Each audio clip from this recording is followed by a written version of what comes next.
Hi and welcome to this video, FBC firebreak. This video is basically saying please make this game better to the developers of this game, because this game is fun, just doesn't have anything to keep people interested. There is no missions, there is no long-term progression. Everything is basically the level system, and that's about it. There is nothing really to sink your teeth into. Now, I'm going to suggest things like Deep Rock Galactic. If you haven't played that, please watch anything on that. That game is actually really fun and pretty similar at the base level. Deep Rock Galactic is more silly with more destructibility, because everything in that game is destructible, is a procedurally generated game, also different things. But I do suggest FPC bring stuff like that into this game. I do think that the levels could be procedurally generated, relatively speaking.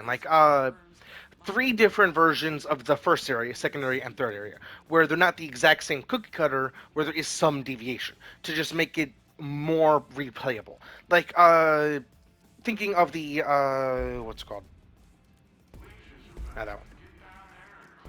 This one. This one, instead of the first area being what you see in that picture, it could be a different, not exactly the same, but similar type of feel, where it's different offices, different cubicle layouts, that general thing. Instead of two areas on the sides, there could be like the middle area is like the two areas on the sides, and then there's more sprawling to the left and right. Something, and that's basic idea to switch it up, but something to give each area more deviation. Even the boss arena in that mission could go for some different changes. I don't think it should get bigger, but changing around where things are, changing around the general layout of the map, stuff like that, to make it a little bit more replayable. And with that, I do think that the customization should have more of a reason to go into the missions. Like, for an example, right now, all you get is XP for your given job. That's all you get in the missions, and currency to buy different cosmetics and different things here, which is handy. I do think those should stay the same, but have a overdrive mechanic, like in Deep Rock Galactic. I don't think it should be anywhere the same, where you have to do something to get something, but having that overdrive mechanic, or override, I forget exactly what it's called, mechanic, but tying it into missions. Because this entire game has no reason to play the game except to get the loot, to get the specific things that you see, to buy different things, like upgrading your personal thing. But there is no progression, for lack of a better word, even though this is technically progression. Something to actually have a step-by-step mission.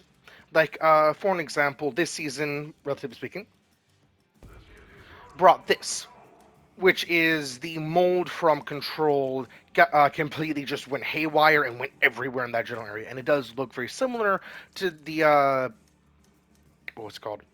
Research area, which is pretty cool.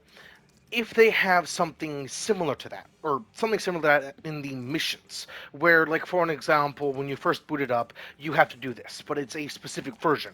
Like how I talked about earlier, having the different first area, second area, third area, it could be a unique first area, second area, and third area for the first mission, giving you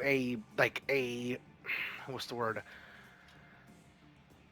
The feeling of I'm needing to do this, instead of it's just a oh shit scenario, because this game is all about oh shit scenarios. There is no this is priority number one. Something like that to give it more impact, and then the next mission could be trying to figure out why and stuff like that. And it doesn't have to be big missions or big extravagant things, just something to give it more oomph, something for people to sink their teeth into, stuff like that. That will make this game so much better. And with the overdrive systems, I don't think it should be with weapons. I do not think overdrives, like Deep Rock Galactic's version of overdrive, should be with weapons. And theirs is with weapons, and that is it. You can change, like, for an example, my personal favorite is being able to change the dual barrel LMG that shoots rocket rounds into a rapid fire bullet hose. That is just fun to me. And I don't think it should have stuff like that, because you can already basically make the LMG a rapid fire explosive bullet hose. It's pretty fun doing that. But I think it should change this. The kits. Like, altered augment could be something that's called something around those lines, where it's an altered item. like in Control, going with the Control lore, altered items can range wildly. Like for an example, the main weapon you use in Control, and you haven't watched that, I just watching that because technically Control does lead directly into FBC, which is why it's FBC. That's Federal Bureau of Control. It's amazing how that flows into it. But altered items are a thing in that lore, and you could technically have anything. I do think that I should still keep up with like splash, jump, fix, where instead of like the teapot, where it gives you instead of a water gun, a flamethrower, it could be something like the goo gun. I forget what game that's from.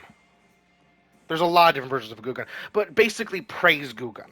And not the original Prey, because people think that the original Prey is the one that is in space where you're fighting the mimics. The original Prey is actually more grotesque, which is interesting and a lot older. But the Prey goo gun from the reboot, something like that to give it more like oh shit scenario, where going back to the paper trail, when you're going into the boss fight, those very narrow corridors where things are gonna bum rush you if you're not careful. That general area would be ideal for the goo gun, where you can completely block off the area and toss like a fire grenade in there and have it burn. I don't think there is a goo gun. I want to say there is, but there isn't. That's a weird feeling. But we can place the goo, have that all around, and completely block it off. But the enemies, like for example, the pickaxe enemies, can break it down if you let them. And I think it should be like for the pickaxe enemies, like 2 hits. That's about it. And they can just because there's like 10 per horde minimum, they could just bulldoze through it. But it still gives you some time to be ready. Where like hell, instead of the typical, they take priority to take those. If there is a path to you, they destroy them. But if there is a path to you, they prefer to take the paths. You could have like different pathways to funnel them in and make sure they go this general direction instead of any other way, which could be another good use for it. And stuff like that. And that's all off the top of my dome, how you could play with that concept. And with that, each one could do something like that. Like, for an example, the jump kit. Instead of having the gnome that hurts you as much as it hurts, or technically it hurts you more than it hurts enemies, because it really is just a stun, it could be... I do think it should keep with the same general theme of each weapon. So how this works, you shoot it, and it just hits, and it does its own thing over in that general area. What it could be, instead of a gnome that does a massive AoE and just storm, because it actually... Does it show... No, it does not say anything, or it does, never mind. A storm that has constant lightning strikes that can stun enemies. Instead of something like that, which does fit into all of that, it could have a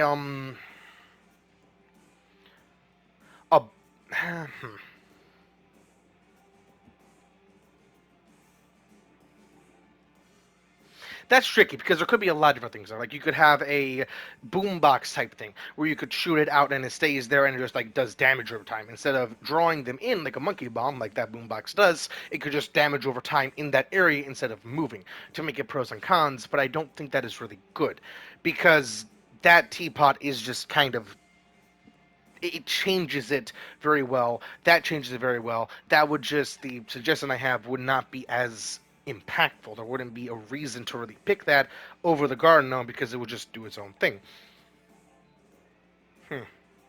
And these look like ults. They kind of technically are, but you can get them instantly, basically, which is why I'm talking about them as like their third ability. Just to clarify.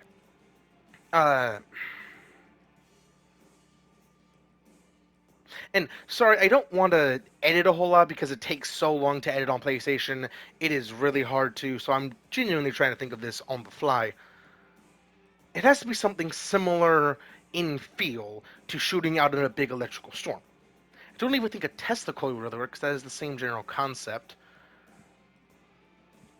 Ooh. Okay. These two are projectile with its general concept, with the ultimate itself, where you can shoot it out, it does its thing, that does damage over time, that it does stun. Instead of shooting it out, what if it's like a battery pack you have on you, where you activate it and it basically turns you into an electrical field, where you are, hell, it could be you are completely immune to stuns in that form, where you burn off all of the what's it called, all the paper, not necessarily the radiation, fire, not necessarily because you are just electric. Water could actually spread your electricity, where it basically makes you an AoE. Where instead of shooting it out, you basically consume it. And I don't think it should have the same stormy effect where it's more defensive instead of offensive, something like that. I don't think that is necessary, but it is a cool idea because I don't think it would really bring anything to the table like the in place zappy thing that I suggested. That does not bring anything to the field entirely, but it is still a pretty cool idea. This this one kind of does need to get buffed overall because you want to, at least I want to, use it as a melee weapon. Basically, a claymore just going in, beating everything's ass. But as it stands, you can't really do that. It takes too much stamina for a swing. To actually do damage with it, you have to have your gun completely out of ammo to be able to actually do damage with it. And I don't think melee attacks actually bump it up because it's a tool, which is very intriguing. I do think that it should be able to, like, at base, be able to swing a lot more, do a lot more damage, or you have more fun just beating some ass. And I don't think it should work in higher end, but something like that. And the piggy bank is just perfect for the melee aspect, but I don't know what to really do there. And I do like to actually have a full idea when I'm talking about something instead of just it should change, but still. I don't know what to go with that. Like, I don't know what to go with that. The goo gun is pretty self-explanatory. And I do think that the customization options are actually pretty cool. That does not really need to change, just have more and more seasons. And with that said, each season should be like Deep Rock Galactic as well, because the developers of Deep Rock Galactic, they just make updates when they feel like it. There is no incentive to make more updates. And with that, if FBC Firebreak does that method, I do think that they should have still like ongoing missions and something like that. And I do think that they should bring a similar battle pass structure to Deep Rock Galactic or from Deep Rock Galactic. And if you don't know, that battle pass does not cost money because the game itself is paid for, and there is a lot of things on that battle pass, which you have to go into missions to get the thing to be able to purchase the thing. There is a constant loop there of constant progression, which sure is not mission based, but it is still, or technically mission based, but it's still a good incentive to keep going. Same with how the overclocks work, and I do think that the overclock should be more mission oriented, where it's like instead of the getting something in the mission, it should actually be a you seek it out in the mission, where it could have like a random chance to roll or something like that, where I don't know exactly how it works because that is up to them and how they want to make it, but there is some cool possibilities with how this game can work and kind of should, because right now, like for an example, this game doesn't even have a voice chat in it, even though it is a highly teamwork cooperative shooter.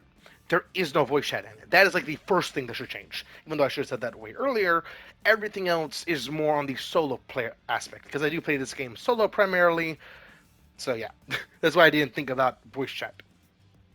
Uh, with all that said, shown and done, I do hope y'all enjoyed the video. That is a lot shorter, but there really isn't much I can show for this video. So I do hope y'all enjoyed the video, and I'll catch you on the next one.